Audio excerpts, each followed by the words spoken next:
শুভ সকাল বন্ধুরা। এই দেখো, গাছ পাকা কদবেল নিয়ে এসছি, ঠিক আছে? হেভি গন্ধ। এই বেশি দাম না গো, 10 টাকা। আর এই 1 প্যাকেট দুধ নিয়ে আসলাম। গেছিলাম মূলো আনতে। মূলোর দাম কত বলে জানো? 60 টাকা কিলো। সে এরম রোগা রোগা নিকুচি করেছে, মূলো আনিনি।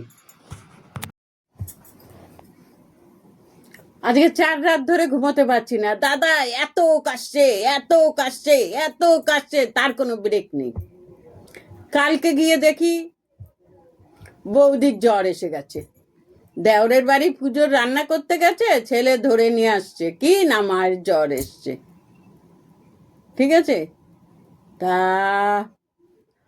দাদার শরীর খারাপ হয়েছে ঠিক আছে, কিন্তু বৌদির শরীর খারাপ হলে বাড়িটা তো পুরো অন্ধকার হয়ে যাবে। বৌদি তো বিছানার থেকে উঠতেই পারছে না। আমি পৌরসভায় যাব বলে আমি বলে দিয়েছি, বৌদি আমি 9টার মধ্যে বেরিয়ে যাব। যাই হোক, বৌদি বললো ঠিক আছে অনিতা। আমি বলি যদি তোমার কোনো এক্সট্রা কিছু করতে হয়, ও আবার তো বড্ড পিটপিটানি, কিছু করতে দেয় না, বুঝেছো? নিজেই করবে মরতে মরতে। আমি ঠিক যদি কিছু করতে হয় বিকেলবেলা আসবো, এসে করে দেবো। আমি এখন যাই, বললো যাও। একটু মানে কি, সবাই তো সমান হয় না, মানুষ এক একজন এক এক রকমের। বৌদি একটু মানে এটা ছোঁয়া ওইটা ছোঁয়া ওটা পছন্দ করে না।